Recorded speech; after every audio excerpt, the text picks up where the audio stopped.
It's a long time and a very long time.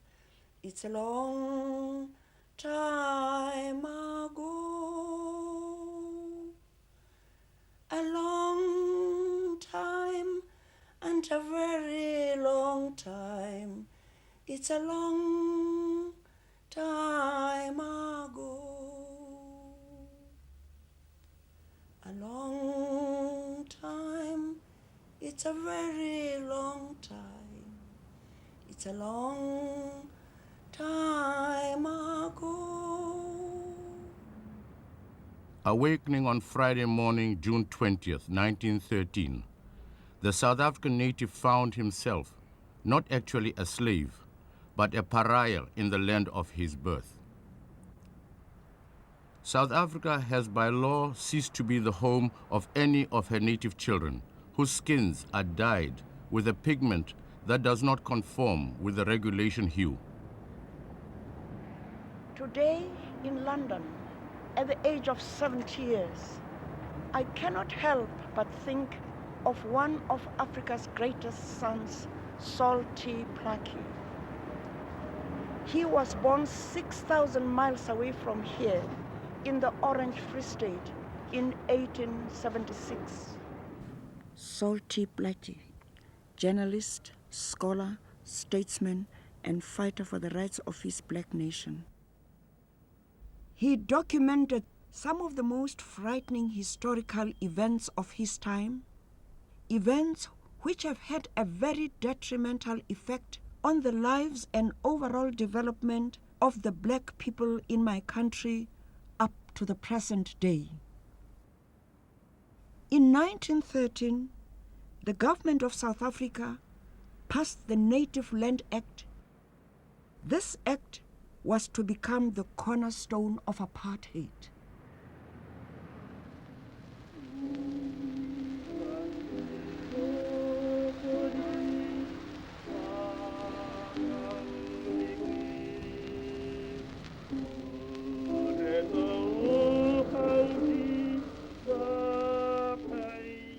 Plucky went to a school run by the Berlin Missionary Society.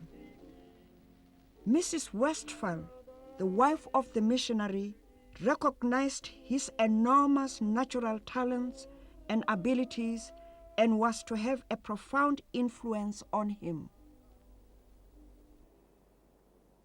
70 years ago, Plucky came to London with a group of delegates of the South African Native National Congress. They came asking for the repeal of certain aspects of the Land Act. Lord Harcourt, Secretary of State for the Colonies, chose to disbelieve them and accepted the Prime Minister of South Africa's assurance that nothing detrimental was happening to the black people of South Africa. Their request to pay their respects to the King were refused. Neither the King himself nor the South African government thought this was a good idea. General Botha and Lord Gladstone felt this would be an inconvenient precedent.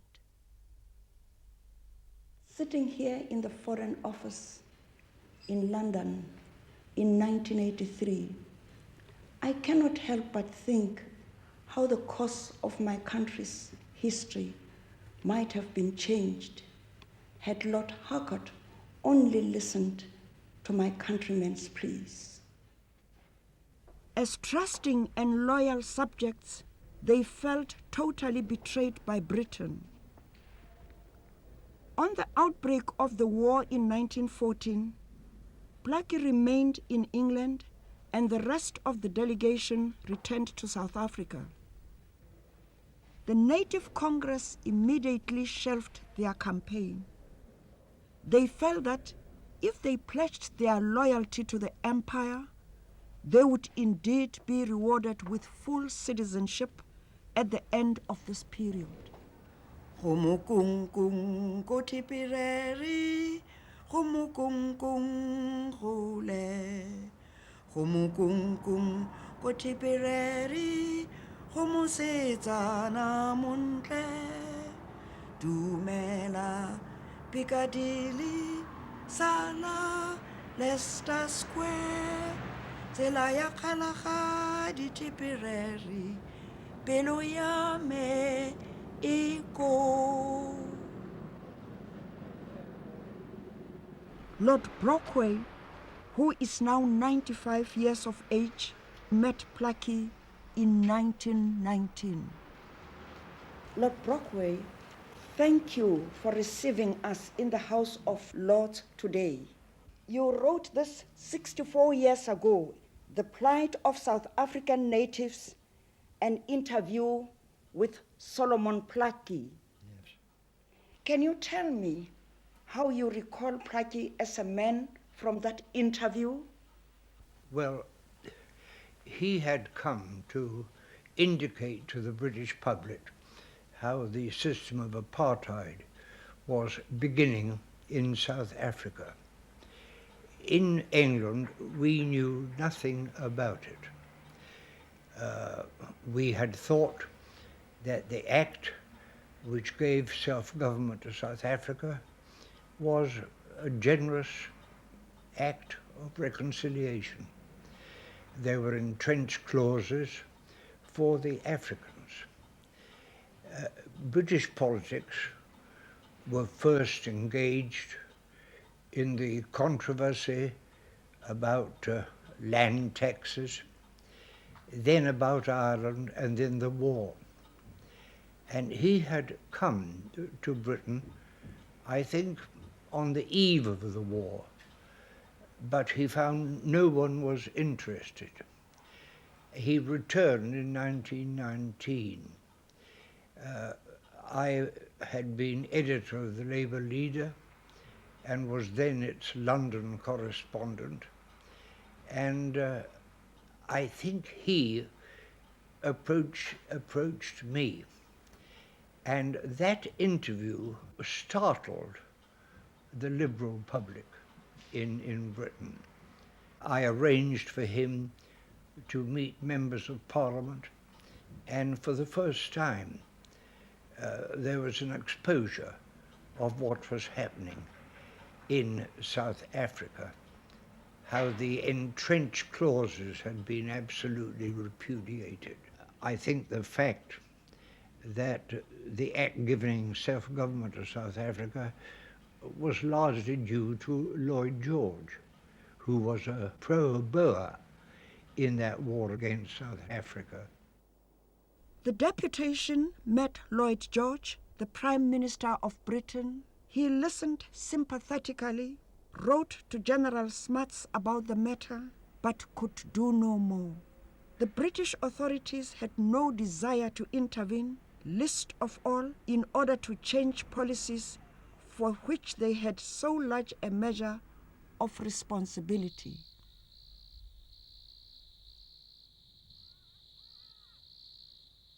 The 1913 Native Lands Act drastically limited the rights of Africans to own land. It also demanded the eviction of 1 million black tenant farmers on white farms. It was unlawful to have black tenants, but lawful to have servants.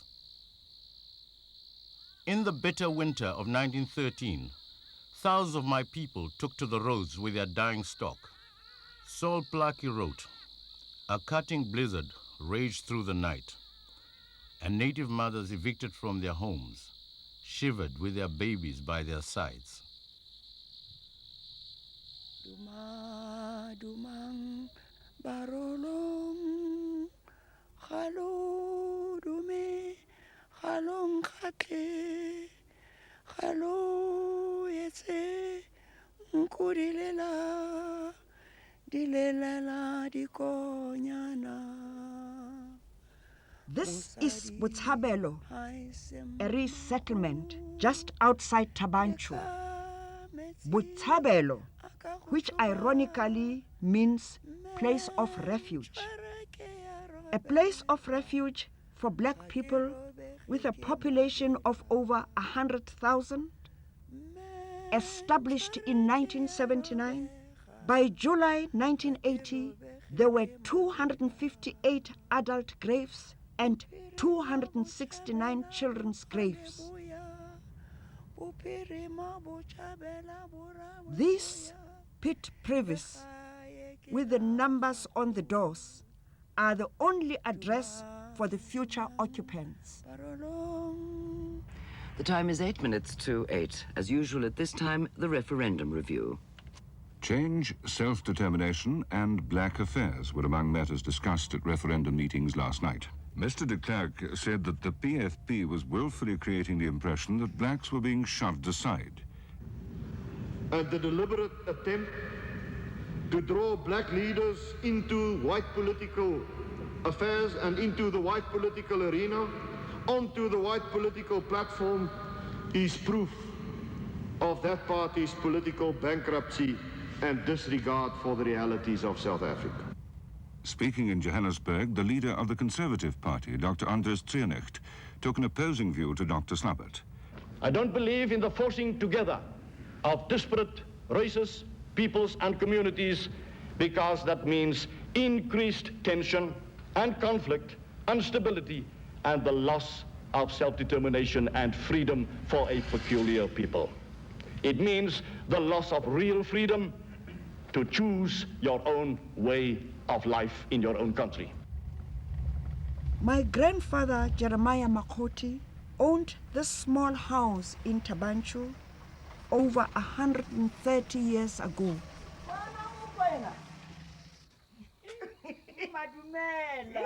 And Blanche, my grandfather's youngest daughter.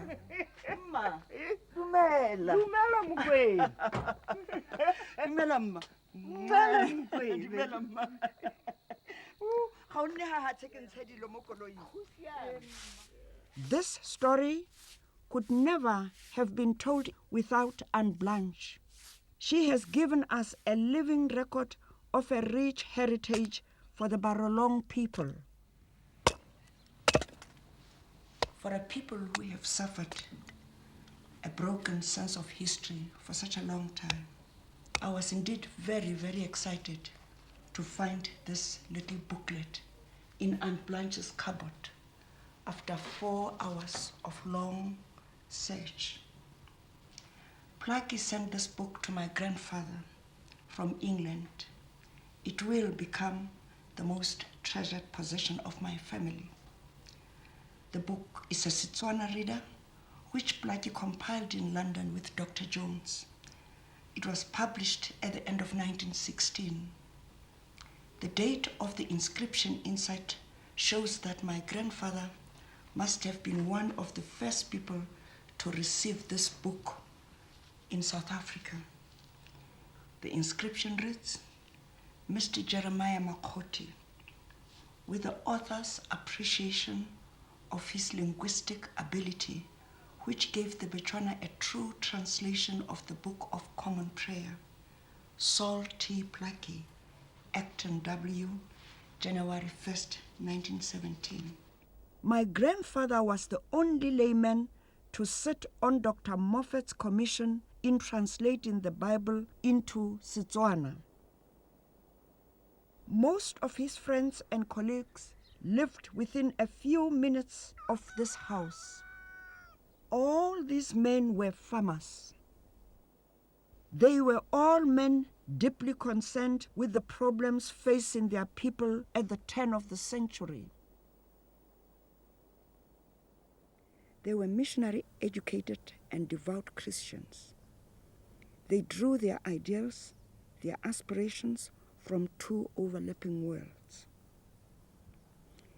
They supported Saul Plucky in his life's work, both financially and as colleagues and friends. Plucky was a constant beloved visitor to all their homes. Behind these men were women with strong values and beliefs, a deep sense of commitment and profound courage. In 1913, the women of the Orange Free State were heroically protesting against the carrying of passes by women. Within a 100-mile radius of Tabanchu, thousands of ordinary women were refusing to carry passes and for that they were imprisoned and brutally treated.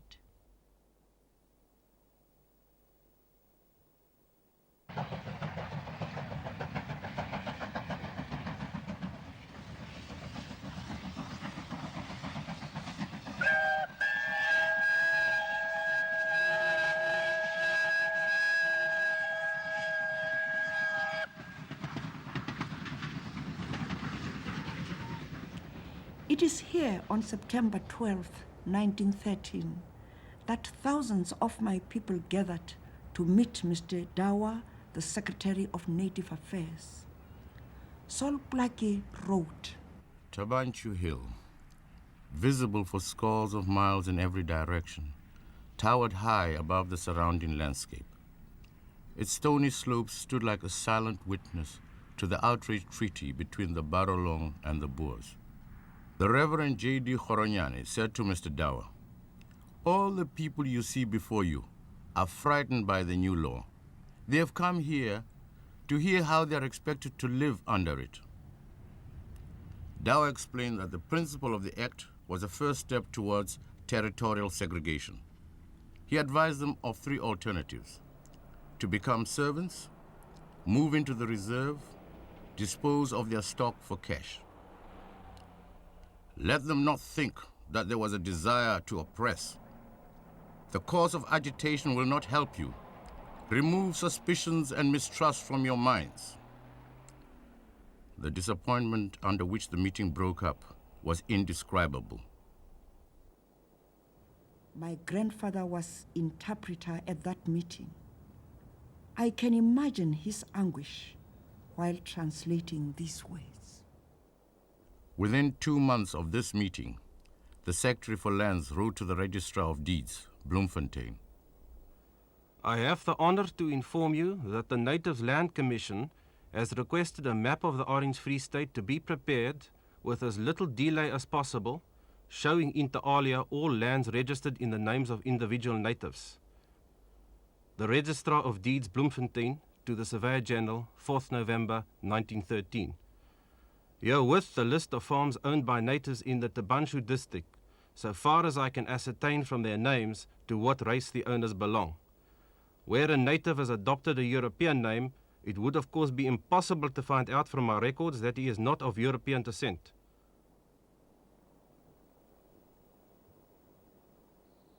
This monument commemorates the arrival of the 4 trekkers in Tabanchu, where they made a peace treaty with Chief Moroka.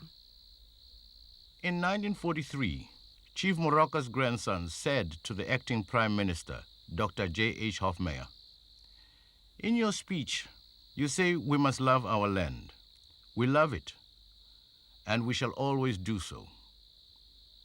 We only hope it will be made possible by the rulers of this country that we may have some land to love." 114 years ago, Ellen's grandfather, Jeremiah Makoti, taught at a school for both black and white children. Dr. J.S. Moroka's mother was one of his pupils. You are now 93 years of age, isn't it so?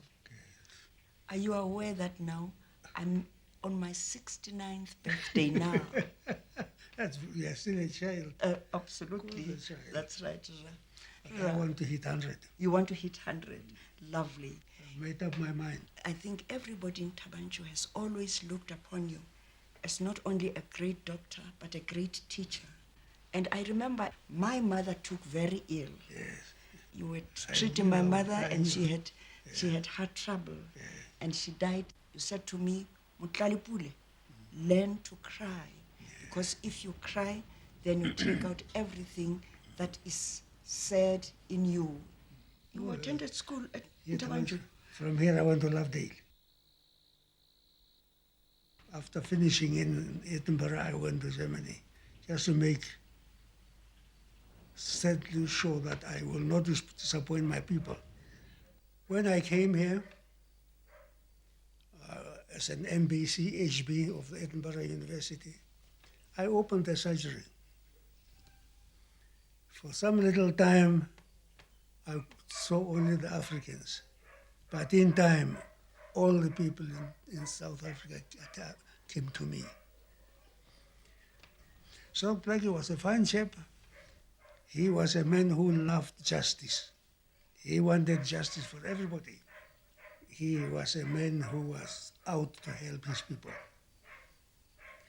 And he tried it in a way that I appreciated, so that the whole of us, the black man and the white man, can live in this country peacefully. And that is what is wanted up to this present day. He gave us encouragement. He said, "Man, you must not give in. This is your country. If you die, die for it." They are the children of this land, and they want to have the same power as anybody else.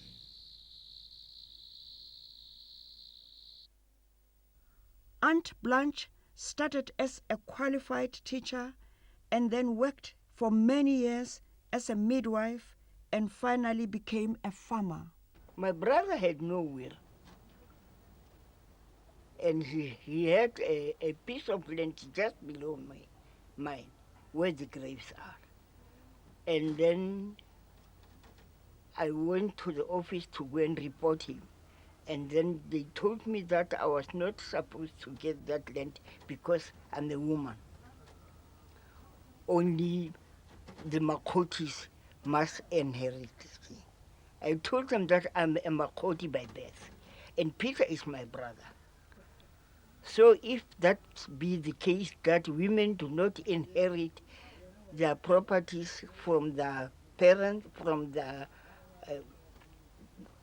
parents when they are married, then you must give me a pair of trousers. I'll wear it and then be a man, and then I will inherit them. And then we went on further discussing, and then I won the case, and then I got the titles for it. Yes, we have no bananas. We have no bananas today. We've brought beans, cabbages, and onions, tomatoes, and all kinds of fruits to sell. We have an old-fashioned tomato, a nice Jessie potato, but yes, we have no bananas. We have no bananas today. I never could understand this, Blanche, because there's a fruit shop on our street run by a Greek. I didn't even know what a Greek was. And sometimes when you taught us nice Jersey potato, when you talked about Jersey potato, we always thought the potatoes were putting on Jersey because nobody interpreted this to us.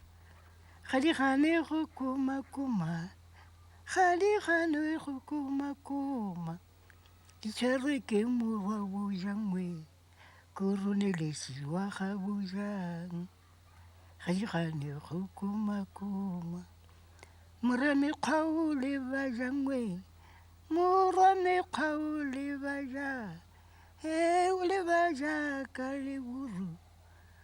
Murame kaule vajangwe, ule vaja kaliburu. Duma duma barulungwe, haludume halunkate. Blanche Tsimatsima's farm, Sekhokhwane's Valley, owned by her family for generations, was declared a black spot and stripped from her in 1974.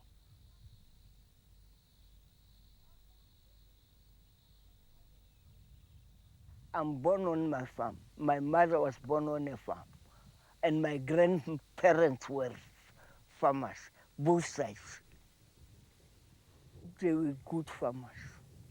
The whole farm of Tabafacha was more than 2,000 morgan. And each child was given 600 morgan.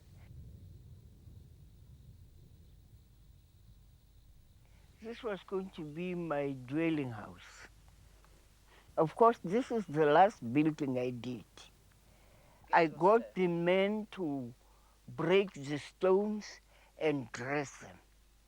The stones are lower down on this very farm. The whole wall was complete. I was about to put up the roof. It's then when we were told to go. I was sad. But of course, I received a letter from the government that this was proclaimed as a white area. I just kept quiet. I didn't do anything until they ruled another one. One of my European friends came to me and said, it's already decided that we should go. We received a letter from the government to tell us how much he was going to give us. It was 48 rand for a Morgan. I refused. And then he did give us double the amount. Of course, one day he just came to the farm to tell my people not to plow because he's going to buy a farm. And then I was in Tabanchu. And then when I came to the farm, the people told me that there's a white man across the river who was telling them not to plow. And then I said, you must go on plowing. He has not bought the farm yet. He said, you are not going to reap this crop. I said, I'm going to reap the crop because I plowed before you bought. I succeeded because I got the people to reap everything and removed it to the farm I had already bought. Truly speaking, he was not a nice man. I was trying to show him where the begins, where he became moody. He said he has never heard anyway. It's a strange thing and it's a miracle for a black man for a black woman to own a farm. They must explain to him where that woman got the farm from.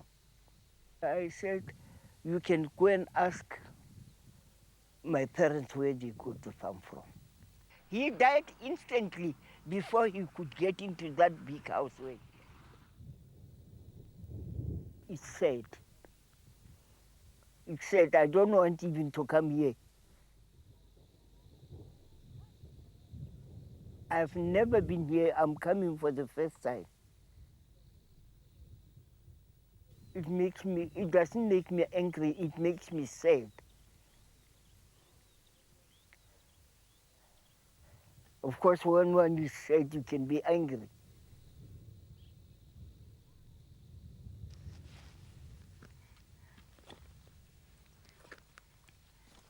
You are tired. I'm sure. Only the knees are tired. I'm sure. I'm sure. Yes. What a waste. What a waste. Much. Blanche says those stones that she bought... They cost me a lot of money. But just because I wanted a decent home, I spent on them. Because I was just getting ready to put up this house and be completely comfortable. They didn't want my comfort.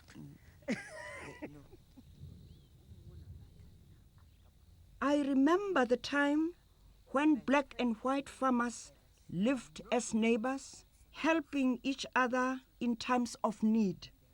There was strong trust and respect in those days. One of my grandfather's closest friends was a white man called Mr. Warringham. Blanche, to this day, talks about Mr. Warringham, his love and care for her after her parents' death.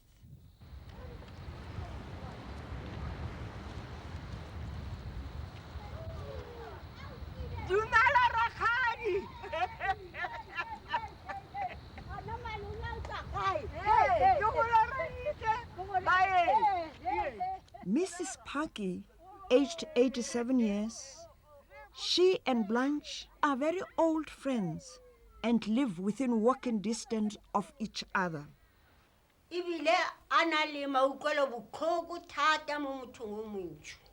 Blackie was very sympathetic towards the black people. I was just a young little girl, but I saw him with both my eyes.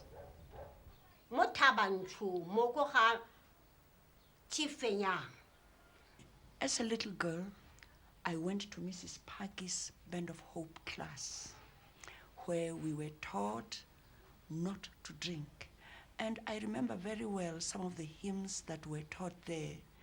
One of them was, Manjwe mantle abanyana, balucha nambojalwa, unanglo khomota benong, balucha nambojalwi, khana lore, khale bone, khale chole nyaya,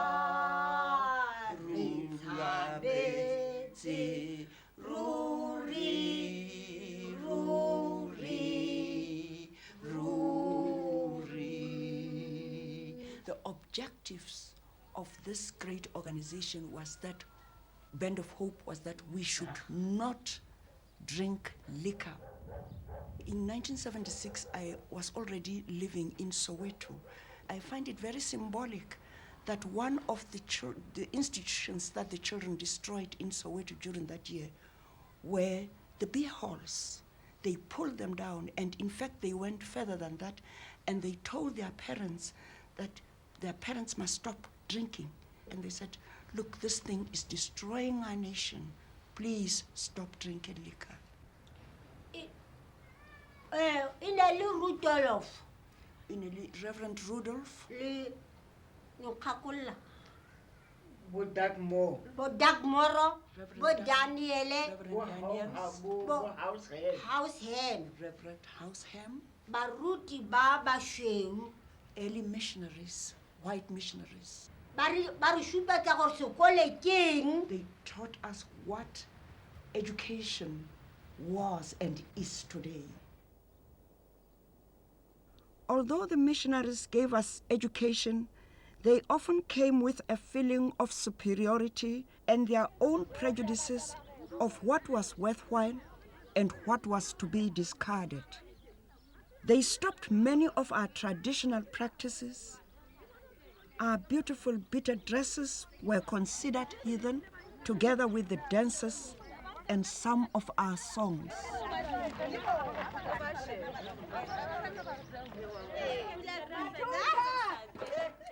There is a very strong kinship amongst black people, which binds communities together during both sad and joyful events.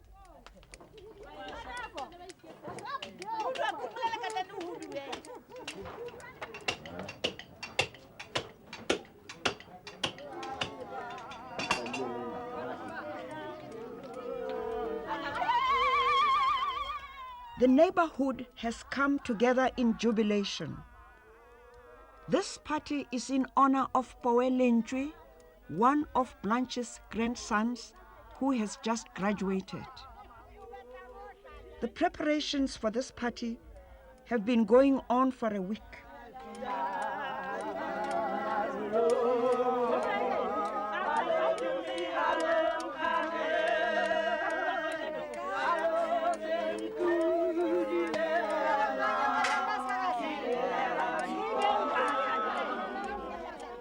And Blanche has repeatedly said, at the age of 83 years, she may never have another opportunity to celebrate an occasion of this nature.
Hello, this is Tabanchu.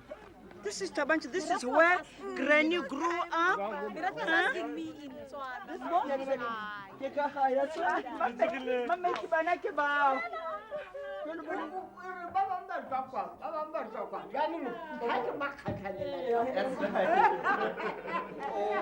a kissing day for her. It's a real kissing day for her.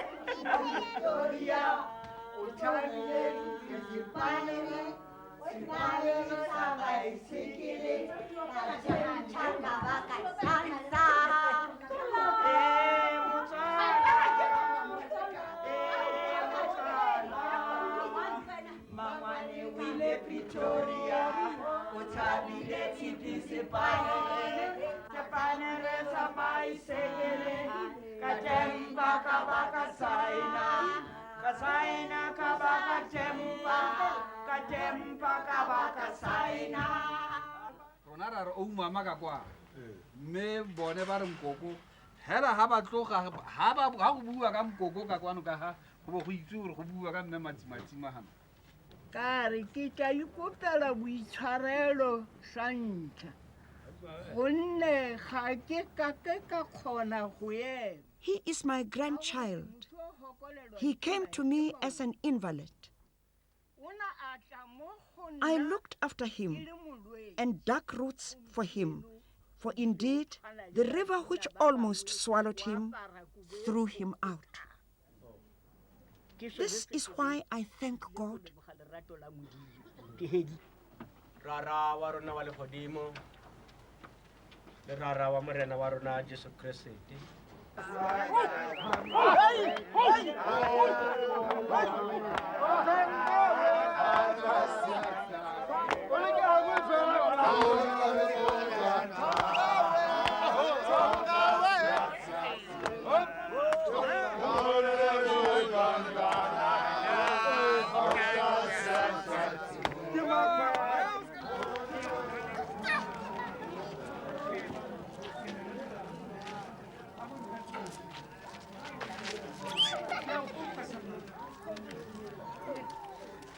Coming back to Tabanchu here, I feel very nostalgic about the fact that my mother's farm has been taken from her under the racist laws of the country, in that it is declared a black spot in a white area. At the time I was banned, I had been involved in the University Christian movement as General Secretary of the movement. I also had specific project, namely literacy training. This I was doing all over the country, and we have always believed that there is no neutral education. You can educate to subjugate, you can educate to liberate, and we were emphasizing a liberatory kind of education. I should imagine that this is one of the things that the government didn't take kindly to. Unfortunately, you never get told the reasons for your banning. So you got to surmise from your own life what you think could have cost it, and if you can't find anything, that's it. I couldn't help think about the system of law in South Africa, that for no crime at all, I am being taken up to a place where I'm going to be a virtual prisoner and a policeman over myself, because the whole conditions of a banning order are such that you've got to watch your movements and your speech so closely that in fact they have shifted the job of policing you from themselves over to you. And this was always the most trying part of my banning order. The restrictions were that one, I may not be with more than one person at a time or go on to premises of any educational institution. I may not go into any factory or industrial area. I may not visit other areas outside the little township into which I had been banned. The deprivation of human contact had the effect that I observed to be a removal of the sharpness of his edge, I thought. He sort of got blunted to an extent. It sort of removed that bit, that extra sting from him. It did remove that. Our strength is that we feel the struggle must go on. If you're not going to go on struggling, then it's not worth living. So we sustain our lives that way, whether we will win in the end or not, and I believe we will win. But whether the road is long, the fact that we feel we must carry on because this is but life to us, this is our strength. The whole situation in South Africa is so desperately thirsty, and there is such an enormous need that it doesn't matter where you apply your energies. As long as you apply your energies correctly, they will be of some use finally to the struggle.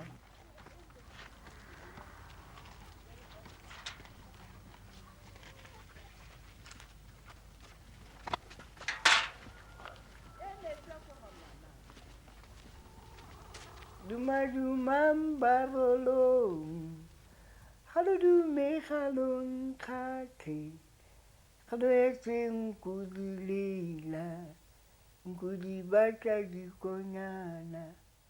Dumadumam barolong, haludu me halon kati, haluetin Nkudilela, dilela di konyana. Musari hai semaho, leka meti akahuchuba, menchore ke arobeha, hake robeha. Ellen Kuzwayo's farm, Tsiamelo, which means a place of goodness, declared a black spot in 1974 and stripped from her.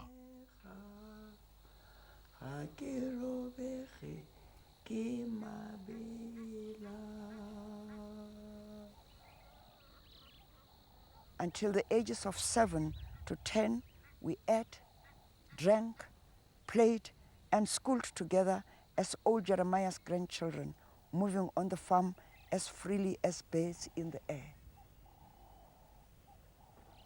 It was a farm anyone could be proud of. There were all types of farm animals, as well as a variety of birds, such as turkeys, ducks, fowls, you name it. There were 2 large dams which watered a large orchard. Indeed, it is incredible that a farm which my maternal grandparents owned in the late 1880s was wrenched from our hands as recently as 1974. Without any thought for human feeling, it was declared a black spot. The man you see on the farm with his family used to be my foreman here, and because he is so competent, the government has decided to keep him on the farm. Black people can be kept only as servants, but not as owners of any land.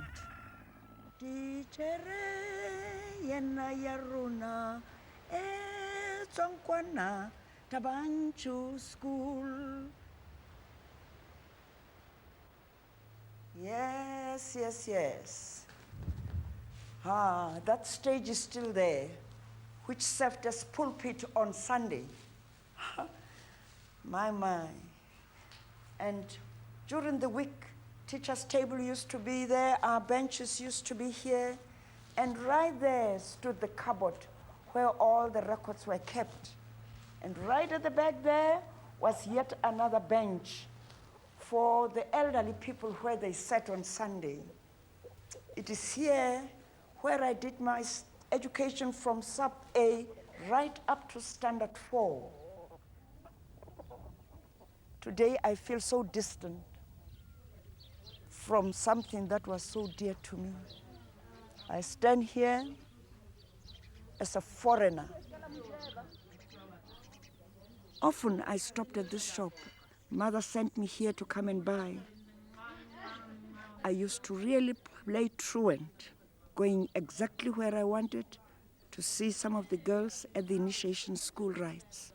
I found it very exciting. It isn't very easy for me to get into the cart these days. It used to be so much easier when I was young. This ride brings me back such a flood of memories.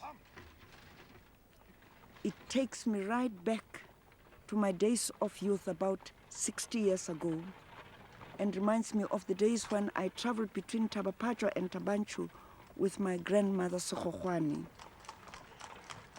My grandmother was a woman of very forceful personality and forthright in her dealings.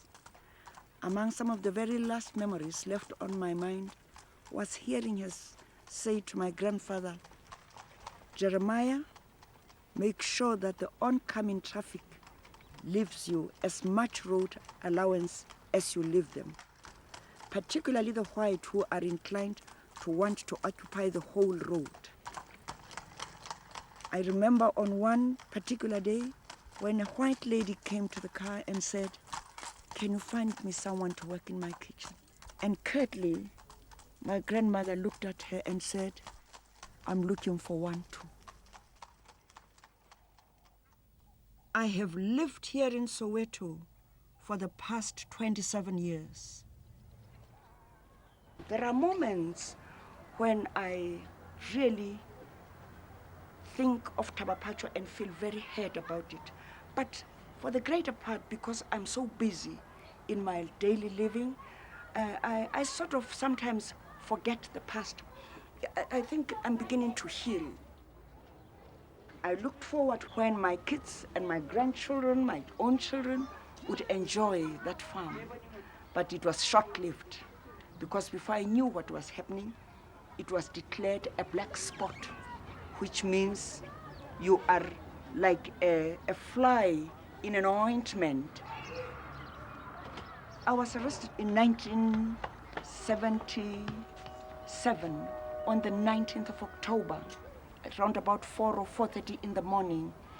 When there was torchlight shining on the window, I immediately knew, and the hoofs, you know, the steps were very heavy. I came to the door and opened the door. They had a warrant to search my house and to arrest, to detain me. And of course, it was all rushed, and I got back into the room, and it was kom, tumar, khane, tumar. And of course, tumar meaning quick, get out.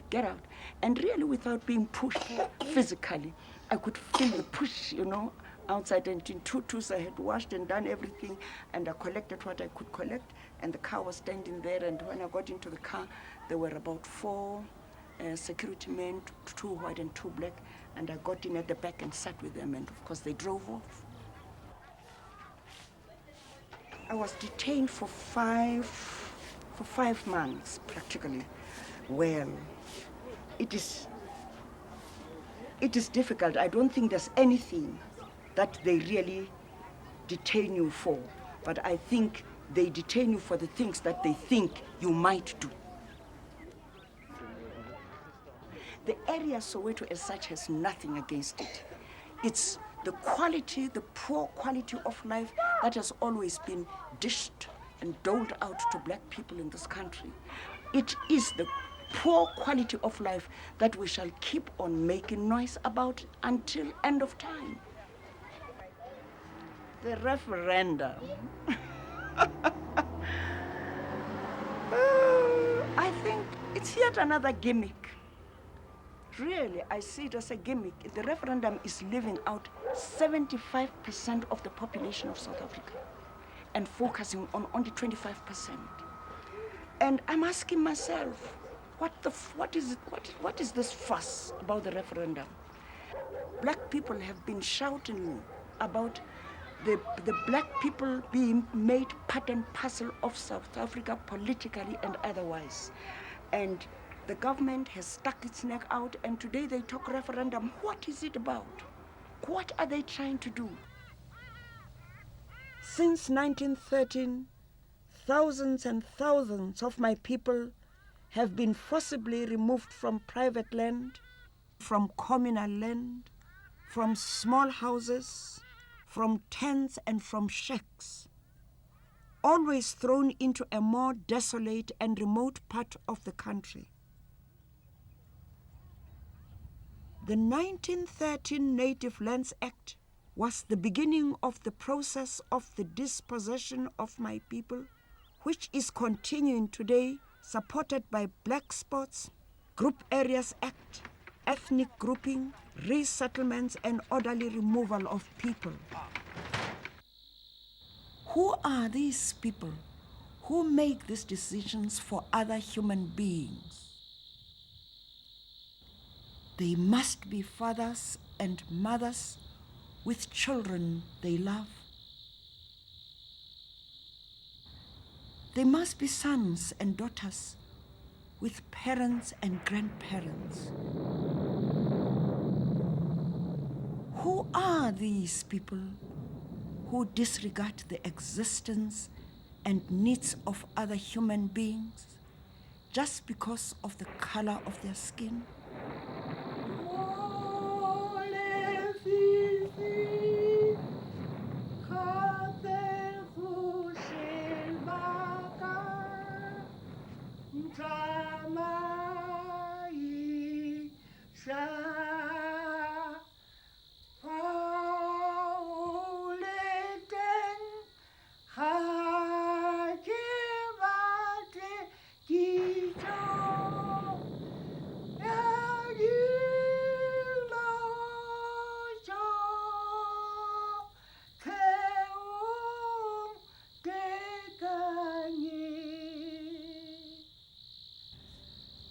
There is an old Setswana proverb which says, "O re go epela monka wena le mena, o lemoge o se wele mo go lona."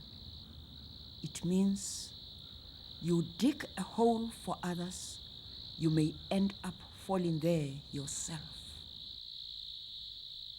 Duma, dumang, marolong, halo, dume, halong katle, halo, yetse, nkurilela, dilela di konyana, mosadi hai semaho, leka metsi aka go tšhuba, mentšhware ke ya robega, ga ke robege ke mabela, mentšhware ke ya robega, ga ke robege ke mabela.